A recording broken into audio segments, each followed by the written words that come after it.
Queridos irmãos, sejam bem-vindos ao Centro Espírita Nosso Lar, Casas André Luiz.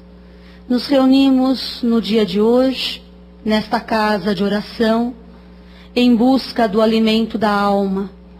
Alimento esse que nos fala sobre as leis divinas, sobre as realidades do Espírito, e que nos é tão claramente fornecido pela doutrina espírita, através de um trabalho de amor, de um grupo de espíritos, nos esclarecendo, nos relembrando os ensinamentos do Mestre, para que possamos, mais esclarecidos, tomarmos consciência do nosso papel enquanto espíritos. Todas as nossas atividades sempre se iniciam com uma prece de gratidão, de louvor.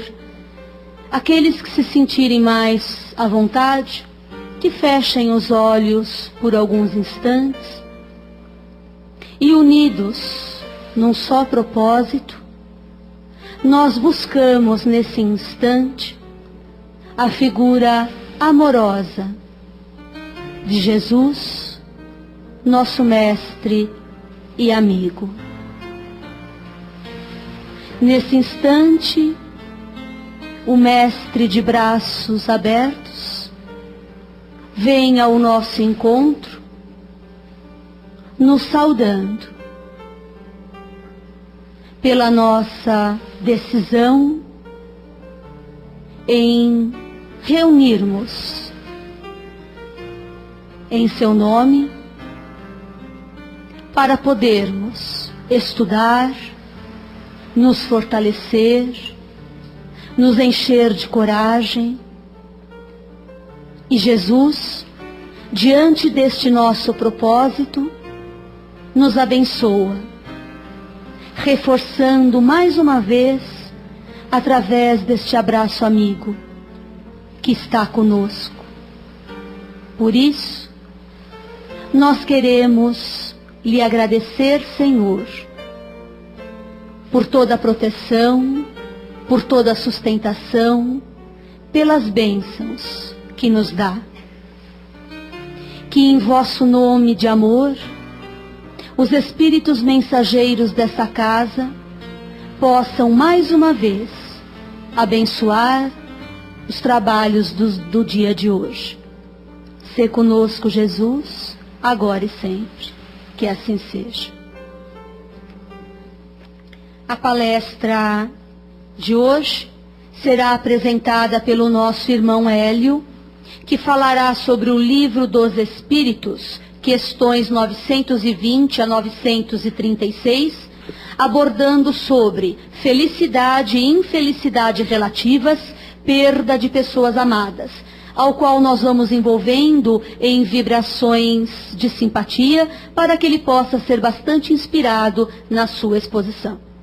Que a paz do nosso Mestre Jesus nos envolva, para que possamos transmitir com coerência e fidelidade as informações contidas em seu Evangelho e, sob a ótica da doutrina espírita, as informações contidas no Livro dos Espíritos, livro 4, capítulo 1, que refere-se à felicidade e infelicidades relativas e perda de pessoas amadas. A busca da felicidade é algo que é inerente ao espírito, seja encarnado ou desencarnado. Essa felicidade que cada um anseia, ela é um fator motivacional que leva as pessoas a prosseguir lutando, a enfrentar todas as formas inerentes a desafios que a própria vida nos dá, nos fornece e nos impõe. Enfrentando esses desafios, a pessoa motivada tende a superá-los e vai em busca do seu aprimoramento, do seu aperfeiçoamento, ou seja, deseja atingir os patamares superiores da vida. Mas, infelizmente, nós, a grande maioria dos encarnados, entende que a busca da felicidade encontra-se nos gozos da matéria, nas sensações grosseiras, no uso dos vícios para poder conquistar aquilo que mais a alma sente sede. E esses vícios, em detrimento de que a matéria ela é perecível, esse gozo, essa satisfação não é eterna, ela é temporária, deixando sempre após o seu gozo um vazio, e esse vazio tende a pessoa ao ócio, à negação da sua felicidade, que a leva a buscar cada vez mais e nunca se completa. Temos ainda aquelas pessoas que, para conquistar o reino dos céus, chegam mesmo a macerar o corpo, achando que, fazendo com que o corpo sofra, ela pode obter mais rapidamente a felicidade almejada e, conforme Jesus nos falara, que cada um será merecedor de acordo com as suas obras. Há aqueles ainda que acham que nada possuindo de bens materiais, nada terão a perder. Logo, não terão nenhum tipo de problema na conquista da felicidade futura. Esses seres que assim pensam, deixam de usufruir as benesses que o Pai Criador legou a cada um dos seus filhos para o seu crescimento espiritual e para o desenvolvimento material do planeta. Há outros que procuram, no desejo da satisfação sexual, no uso do corpo, no exibicionismo, no narcisismo, a fonte dessa felicidade. E usa-se o sexo como sendo o recurso único de sensação, que também deixa, logo após o usufruir, uma sensação de vazio, um vazio existencial. E há outros ainda que acham que o futuro está repleto de novas satisfações e que essas satisfações nunca se extinguirão, que ela vai desejar e esse futuro irá lhe satisfazer. Só que deixa novamente o vazio. E conforme disse Jesus, a felicidade não é deste mundo. Então a nossa felicidade que nós procuramos, aquela felicidade que alimenta o espírito, que deixa o espírito no estado de plenitude, não é algo inerente ao nosso plano. A Terra é um plano de provas e expiações. Logo, aqui nós encontramos muita dor, muito sofrimento, muitos desencantos que fazem com que as pessoas acreditem que o espírito ou o ser humano pouca coisa é.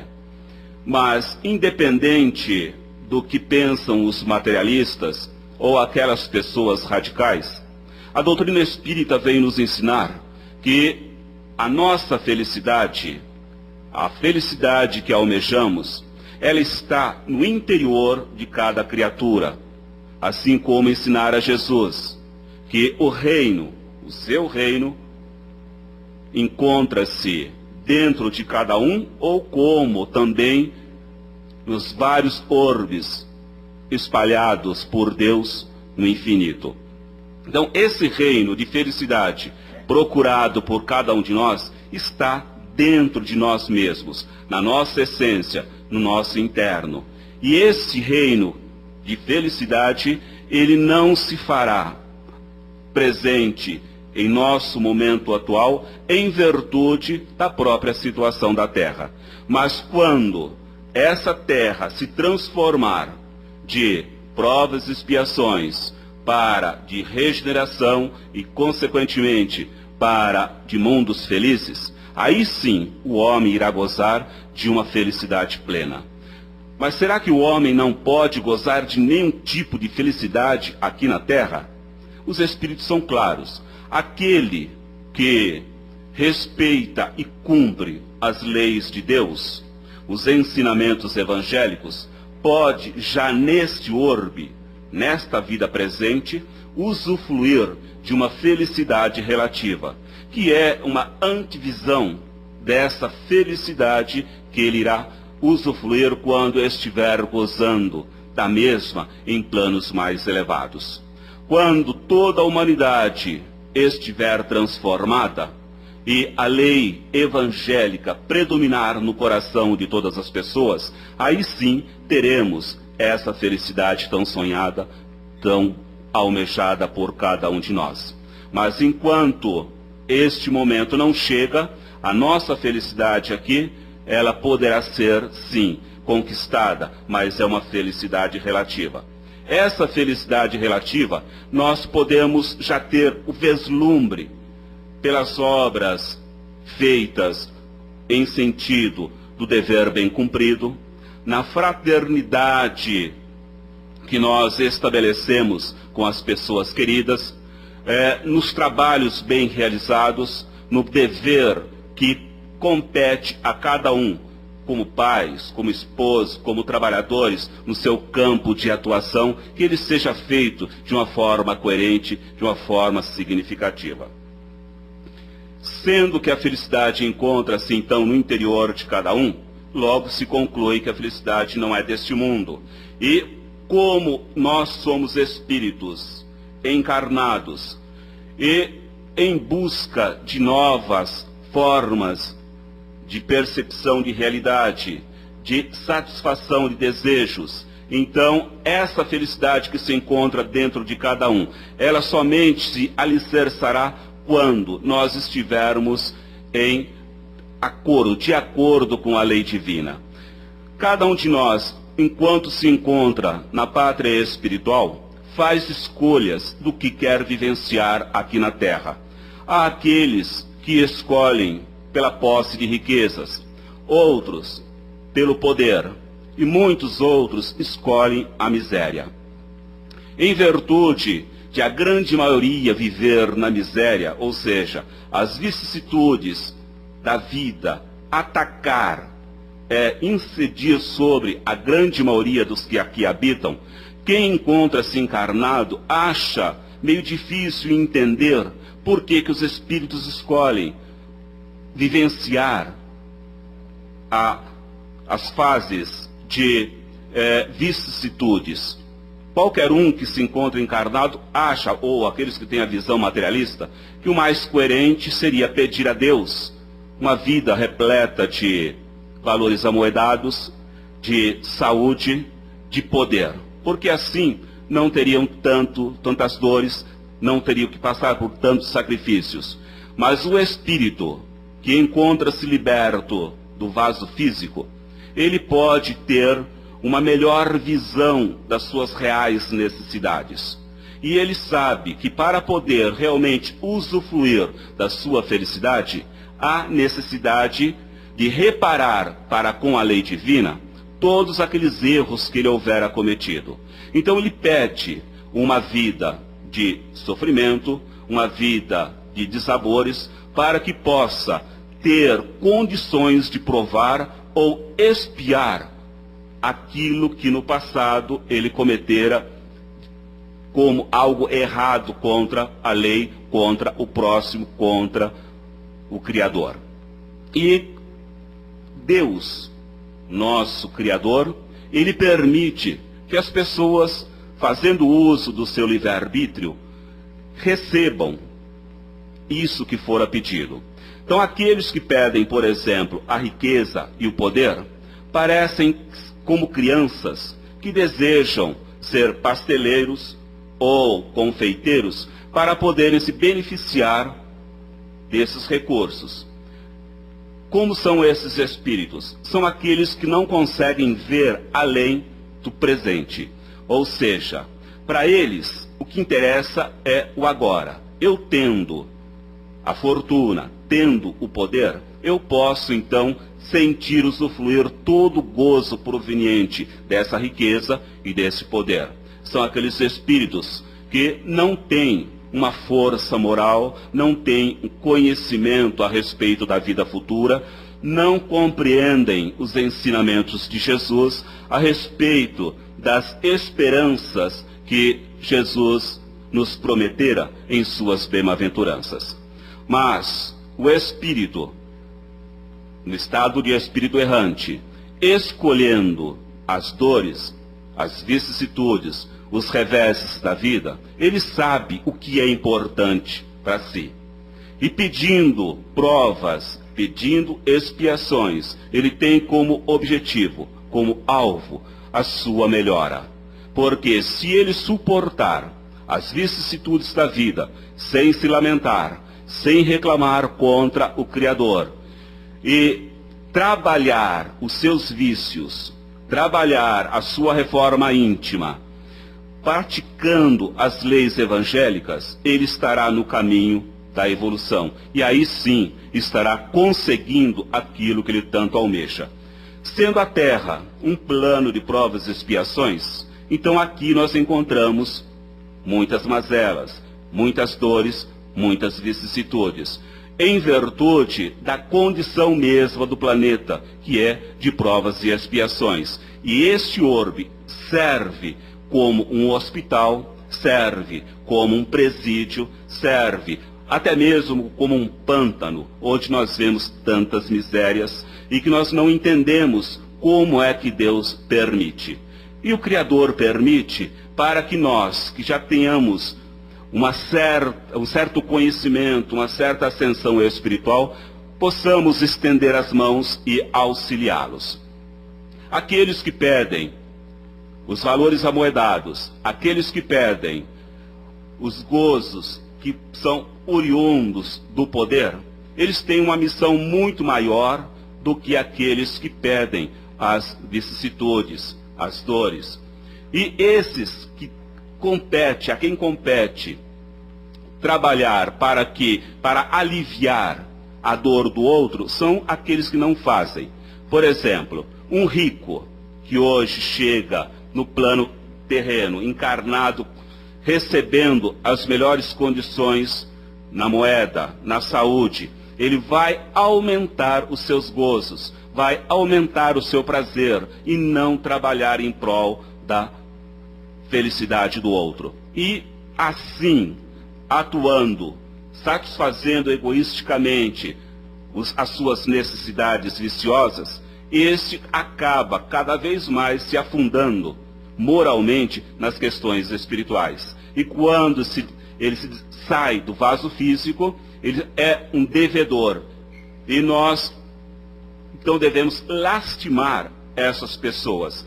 Mas, enquanto encarnados, como é que nós olhamos a riqueza hoje? Nós lamentamos as nossas dores, lamentamos os nossos desafetos, as nossas vicissitudes, e invejamos aquele que tem muito, aquele que pode usufruir, gozar dos valores amoedados, da riqueza e do poder. Os espíritos nos orientam que essas pessoas não devem ser invejadas, porque não existe nenhuma classe social que seja completamente feliz sobre a terra. Porque mesmo essas pessoas que hoje detêm a riqueza, que detêm o poder, elas têm dores, têm vicissitudes que, por trás daquilo que nós consideramos como sendo riqueza e poder, há muito sofrimento. E que nós não precisamos, então, invejar essas pessoas, sim lamentá-los, porque não compreendem a lei de Deus e não praticam aquilo para que vieram, que é utilizar o poder e a riqueza em benefício do próximo. Sendo então a nossa sociedade uma sociedade formada por desníveis, o que compete a cada um de nós?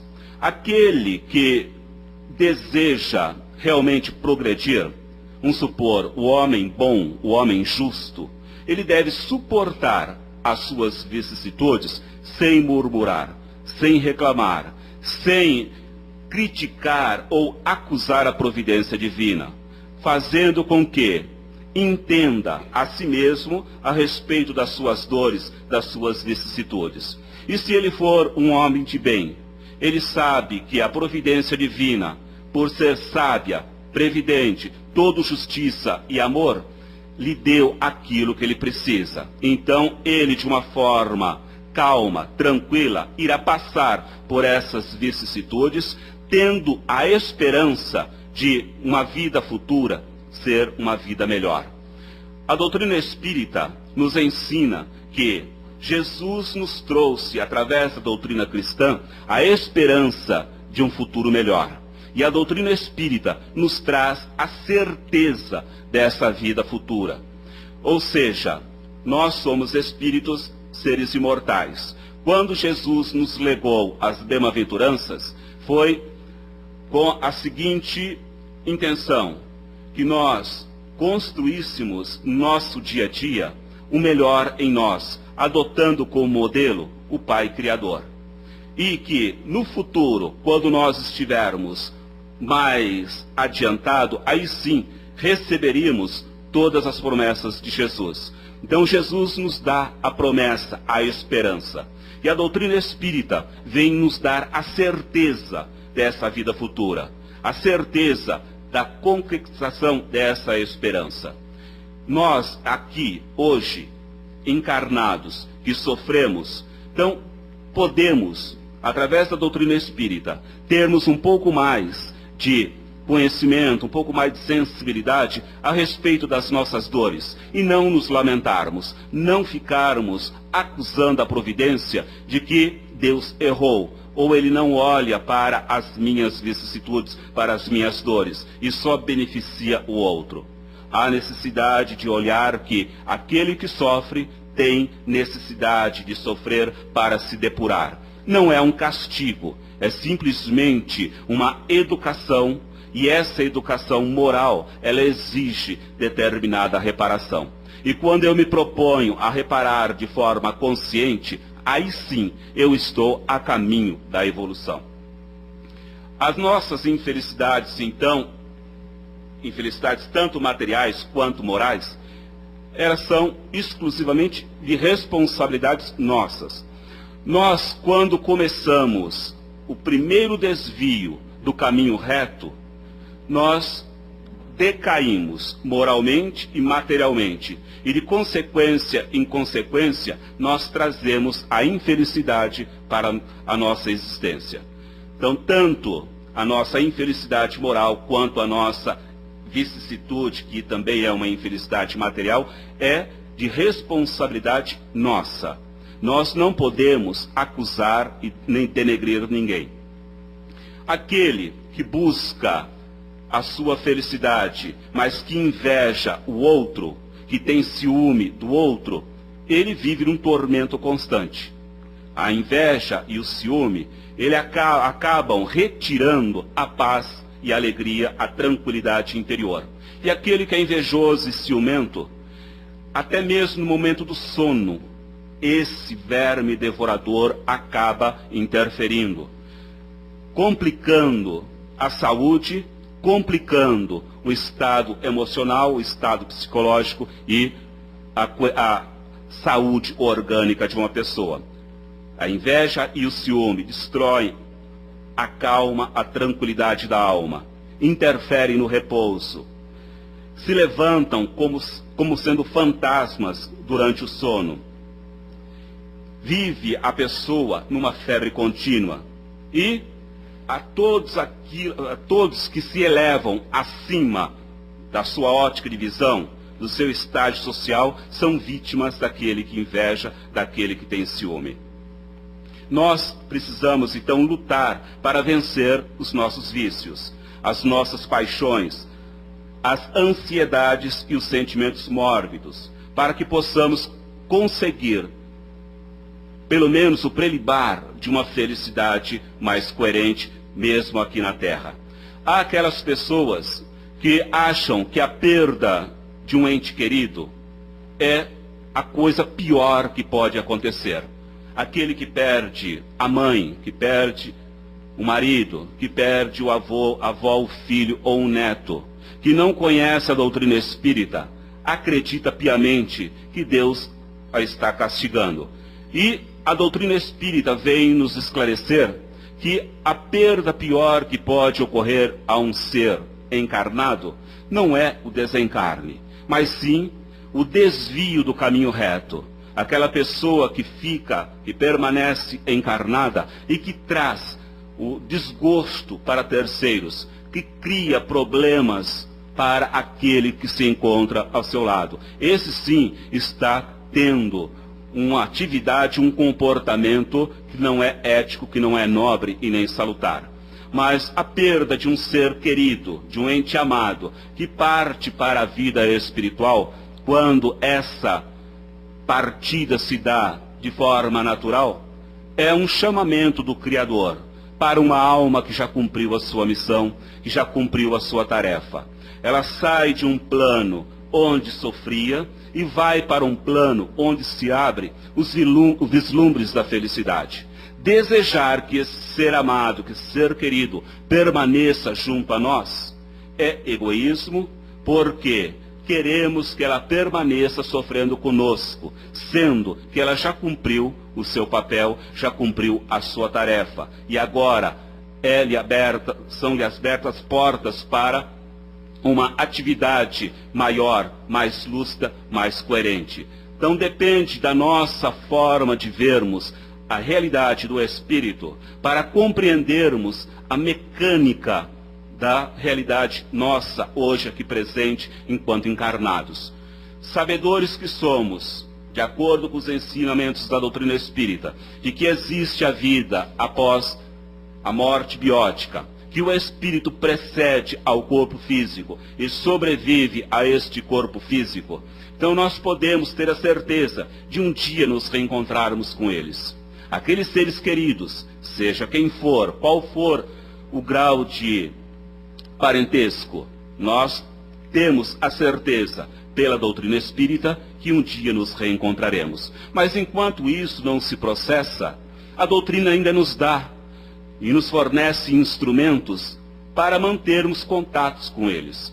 Seja através da intuição, se eu mantenho meu campo vibracional com pensamentos elevados e penso nesse ser querido, eu atraio este ser para junto de mim.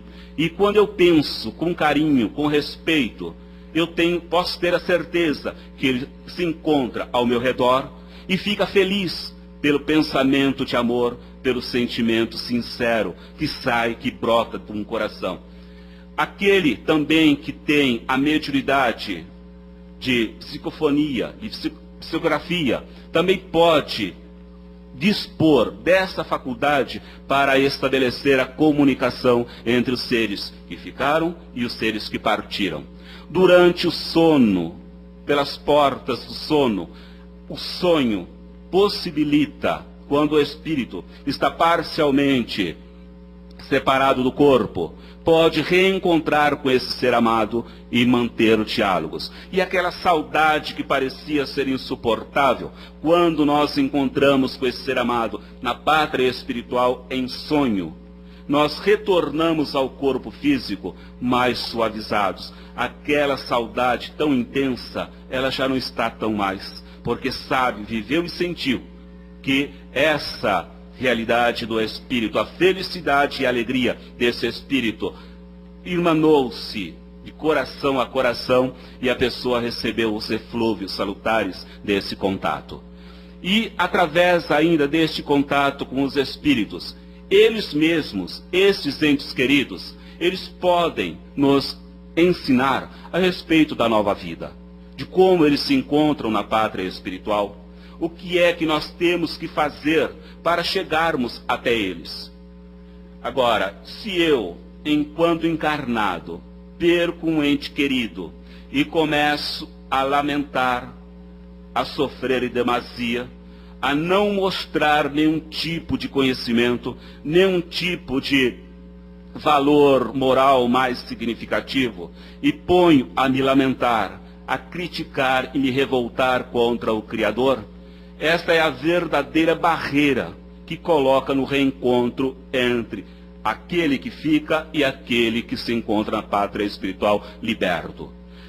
Os amigos espirituais, vendo este sofrer em demasia e um sofrer irracional, ficam também entristecidos, porque este ser querido que se encontra encarnado, ele não está demonstrando a crença em Deus, não está demonstrando a fé no futuro, e está colocando um empecilho quando houver o desencarne de se reencontrarem. Então é muito importante a nossa postura emocional, a nossa postura espiritual, perante aqueles que se encontram na pátria espiritual e que se encontram num plano mais feliz. Se nós realmente queremos reencontrarmos com eles e não pararmos em regiões sombrias, lá no umbral, então nós temos que ter uma consciência a respeito dos ensinamentos evangélicos, a respeito dos ensinamentos da doutrina espírita, que é a existência da vida após a morte física, a crença e a esperança numa vida futura, que seja melhor do que essa vida presente.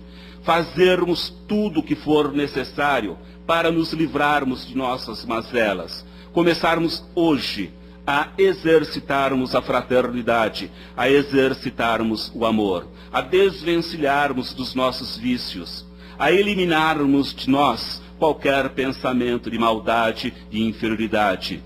Refletirmos através de um contato mais profundo com essa esfera superior, trazer Jesus para habitar conosco em nossos lares, através do Evangelho no lar, a leitura nobre, a prece elevada ao Criador, os pensamentos superiores, para que possamos, a todo momento, termos ao nosso redor esses eflúvios salutares, a esfera de luz se fazendo em torno de nós, junto aos nossos familiares, aqueles presentes e aqueles ausentes, para que se faça verdade, para que se faça sentido as promessas de Jesus. Porque enquanto estivermos distantes deste amor, distantes da fraternidade, distantes da nossa reforma íntima, estamos marcando passo, perdendo tempo. E a reencarnação é uma preciosa dádiva que o Criador nos legou para usá-la em benefício do espírito e não para o usufruto da matéria. A matéria sim serve para nos fazer crescer no campo da moralidade e no campo da intelectualidade. No exercício em conjunto, praticando a lei de amor, nós estaremos cada vez mais próximos do Mestre amado Jesus. Muita paz a todos. Depois de tantos esclarecimentos recebidos, nós temos agora a oportunidade de perguntarmos, tirarmos as nossas dúvidas, fazermos algum comentário. Por isso, que todos sintam-se bastante à vontade para isso, e basta levantar a mão que a companheira leva o microfone. Eu gostaria de saber, essa região assim sombria, o que significa? Nós, quando falamos da região sombria, o espírito tem o seu corpo perespiritual, que é um corpo energético, e que ele se impregna de fluidos grosseiros de acordo com a intenção do espírito. Essa impregnação fluídica negativa cria uma densidade perespiritual que impossibilita o espírito de seguir adiante na sua caminhada. Então ele tem que purgar por algum tempo, até desvencilhar-se desse eflúvio negativo das regiões umbralinas. Então, se eu sou um espírito que pratico somente o mal, não faço bem de forma alguma, o meu dia a dia é um constante trabalho na força das trevas, eu fatalmente cairei nessas regiões sombrias. Então, depende de nós lutarmos hoje aqui com pensamentos salutares, através da caridade, através do amor, procurar de todas as formas que temos à disposição de nossas mãos, de atuar em benefício próprio enquanto espíritos, para não precisarmos estagiar nessas regiões sombrias. Gostaria de saber se existe algum aspecto positivo na inveja ou no ciúme, ou só tem aspecto negativo? Olha, inveja e ciúme são vícios morais. Não há ninguém. O que é inveja? É você desejar aquilo que o outro tem. E você não tem condições de consegui-la por si mesmo. Então você inveja. Tá? O ciúme, por exemplo, por que eu tenho que fechar o ente querido e não deixar que ele cresça nas suas nuances, nas suas faculdades? E eu crio um empecilho. Inveja e ciúme realmente não são aspectos positivos para um espírito. Isso sob a ótica moral. Há determinadas correntes, seja filosóficas ou psicológicas, que até incentivam a pessoa à inveja, ao ciúme, para que a pessoa se mantenha inteira. Ou seja, o que importa é valorizar o eu. Mas esquece-se que este eu que tanto é valorizado não é aquela essência que deve ser valorizada, que é o espírito. O que importa aqui, de acordo com os ensinamentos dos espíritos, são os ensinamentos que Jesus nos legou. Então, amor a todos, sem inveja. Você não vai exigir nada, é um amor incondicional, sem cobranças. Aquilo que eu ainda não consegui, eu não vou, no caso de ciúmes ou inveja, aquilo que eu não consegui, eu vou lutar, desenvolver as potencialidades em mim para ter essas habilidades e conquistá-las por meu esforço. E não porque o outro tem, que eu vou invejar, vou ter ciúmes e, de repente, impedir que a minha faculdade espiritual se desenvolva e vá criar embaraços para o outro. Cada um de nós tem uma vocação. Essa vocação é dada pela lei natural. E depende de eu usar essa vocação corretamente. Tudo que está na natureza, desde que eu não me apegue, eu posso usufruí-la. Quando você citou a respeito da postura espiritual, quando trouxeram a mulher adúltera até Jesus para ser julgada porque ela se encontrava em adultério, Jesus disse, né, quem não tiver pecado, que atire a primeira pedra. Os primeiros a jogar as pedras fora foram os idosos e foram se retirando. Eu quero perguntar, por que iniciou com os idosos e não com os mais novos que ali se encontravam? Pela sabedoria de Jesus, fica claro entendermos que aquele que é mais idoso é o que tem mais sabedoria, é o que tem mais conhecimento, é o mais calejado, é aquele que mais sofreu, e aquele que tem melhor entendimento. O mais jovem é aquele que ainda não tem a profundidade do conhecimento das experiências. Passa-se pelas experiências, mas ainda há muito orgulho, há muito egoísmo e não desabrochou a realidade espiritual. Então os primeiros, os mais idosos que se retiram, com certeza, porque calou fundo essa informação de Jesus. Porque Jesus, quando falava, ele tocava a essência de cada um, e ainda toca. E é pelo fato de tocar essa essência que faz com que cada um de nós realmente acorde a essência espiritual para as questões espirituais. E em cima ainda desse exemplo de Jesus, o que ele faz? Ele não critica, ele não julga a adúltera como nós criticamos, como nós julgamos. Ao contrário, ele fala, não te julgo, vá e não peques mais. Essa oportunidade é dada para cada um de nós. O Criador não nos julga, não nos critica. Ele espera simplesmente que nós tomemos decisões, que façamos uso de nosso livre-arbítrio e que possamos, no nosso dia a dia, optar pelo melhor. O errar não é livre. Porque a hora que eu erro, eu caio na lei de causa e efeito e sou obrigado a reparar. Mas o amor é livre. Eu posso praticar tanto amor quanto eu quiser. E quanto mais eu pratico, mais eu me enriqueço. E nunca se esgota. Já no ato de fazer coisas erradas, contrárias à lei divina, eu não tenho tanta liberdade assim, porque chega o momento que essa minha liberdade é cerceada. Eu gostaria de saber, né, como a gente sabe que nós já tivemos várias reencarnações, então as pessoas, né, que foram nossos entes queridos aqui, se eles continuam sendo nosso parente lá no mundo espiritual.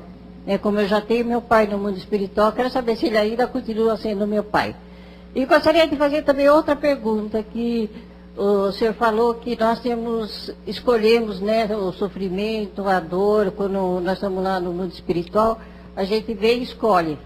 Então, como a gente pode pensar dessas pessoas, né, que estão passando sofrimentos nas enchentes, esses que são violentados, a gente não pode ver eles como coitadinhos, se eles escolheram aquilo para passar, então a gente não pode ter pena deles, isso que eu queria saber.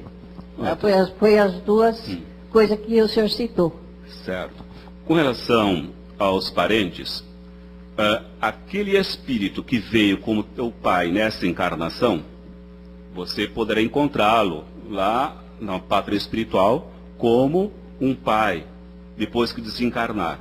Mas vai ter, com o passar do tempo, a consciência de que este que veio como pai poderá ter sido irmão em outras encarnações, poderá ter sido filho. Então, essa conotação de parentesco que damos na Terra, ela não é a mesma que damos na pátria espiritual. Assim como a pessoa que casa 3, 4 vezes, não vai chegar a encontrar 3, 4 maridos ou 3, 4 mulheres na pátria espiritual. São grupos de espíritos afins que estão trabalhando para o crescimento em comum, e um vem ajudando ao outro. Aquele que mais cresceu é aquele que retorna, estende a mão para que aquele que estiver na retaguarda possa avançar também.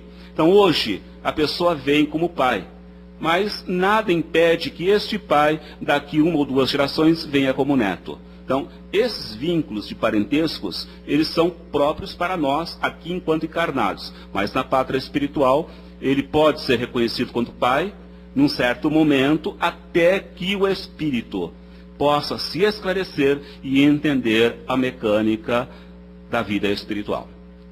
Agora, com relação aos coitadinhos, o espírito escolhe praticamente uma situação. Eu quero nascer, por exemplo, numa favela, onde eu terei várias provas, e eu quero passar por essas provas para que mostre para mim mesmo que eu superei determinadas etapas. Então eu escolho, porque eu sei que, sendo um favelado, eu terei muitas necessidades, estarei envolto com muitas situações perigosas, mas não está escrito nessa escolha minha todos os detalhes dessa existência. Então, se a pessoa, por exemplo, foi estuprada, isso não quer dizer que seja escrito por uma escolha, que esse estupro seja uma escolha feita, mas às vezes consequência de uma expiação em virtude de atos errôneos cometidos no passado. Então pode-se atrelar à cobrança da própria lei, mas não que tenha sido feita a escolha pelo próprio Espírito. Então existe um leque de abertura onde eu posso optar. Os engenheiros espirituais que colaboram na execução das escolhas traçam um mapa. Esse mapa eu acabo aceitando. Só que eu não sei todos os detalhes da existência. Como eu não sei, por exemplo, como vou desencarnar. Eu até posso escolher, mas de repente, numa situação qualquer, eu posso vir a desencarnar antes, em virtude de uma bala perdida. Mas isso tem a interferência, em virtude da escolha que eu fiz, com relação a atos praticados erroneamente contra a lei e a interferência da própria lei na minha existência e no meu destino. Há um mapa apenas, e não todos os detalhes que são previamente programados, previamente escolhidos. Nós não temos mais tempo para perguntas. As suas considerações finais? Com relação à perda de entes amados, Joana de Ângeles nos coloca: de forma alguma é coisa pior a desencarnação. Antes, uma abençoada libertação numa antemanhã de luz total e felicidade real. Logo chegue o instante do restabelecimento da convivência momentaneamente interrompida. E isto, por mais pareça demorar, logo mais sucederá, facultando que numa consideração retrospectiva parecerá ter sido esse grande e largo período da ausência nada mais do que um minuto, um lapso de tempo, ora fartamente recompensado pela dita da perfeita comunhão em inefável clima de ventura integral. Então aqui, Joana nos coloca que não temos perdas de entes queridos, temos sim a espera que se faz necessária para aquele que aguarda. Mas assim que esse parta, o reencontro será real. E a felicidade, então, mais sublime, por aquele que soube realmente esperar com dignidade. Muito obrigado a todos. É chegado agora o momento das nossas vibrações. Nós sabemos que vibrar é emitir um sentimento de amor. Assim sendo, é com este propósito que nós vamos mais uma vez nos unindo em pensamento e direcionando os nossos sinceros desejos de paz, de harmonia, de equilíbrio para o nosso planeta Terra. Que todos os nossos irmãos encarnados possam passar pelas suas situações de prova ou expiação com resignação, com coragem, certos de que Deus é Pai de amor e que todos os reveses de nossa vida são reveses passageiros. Vamos vibrando pelos governantes de todos os países, para que possam não se afastarem da missão a qual abraçaram, para que possam, coroados de dignidade, realizar o seu papel perante os seres que convivem com eles no seu país e que esperam decisões justas e nobres. Vibremos por esses governantes, para que eles não se afastem de missão tão importante. Vibremos ainda pelo nosso lar, que os nossos comportamentos, que as nossas ações sejam sempre dignas, que possamos sempre ter o equilíbrio em nossas atitudes, em nossas palavras, para com os nossos familiares. Que possamos sempre resolver as situações difíceis com paz e amor, para que assim possamos contar constantemente com a figura de Jesus conosco. Queridos amigos espirituais que assistem a esta casa, queridos amigos espirituais que trouxeram a doutrina espírita em nosso benefício, Jesus, mestre e amigo, em vossos nomes de amor, nós nos direcionamos nesse instante a Deus, nosso Pai Criador. E agradecemos a bondade e misericórdia do Criador para conosco, nos legando sempre aquilo que precisamos para a nossa melhora. Agradecemos, Senhor, por esta tarde de luz, aonde nós consigamos sair mais alimentados espiritualmente. Jesus, mais uma vez nós lhe pedimos que derrame sobre nós as vossas bênçãos e que permaneça conosco agora e sempre. Que assim seja.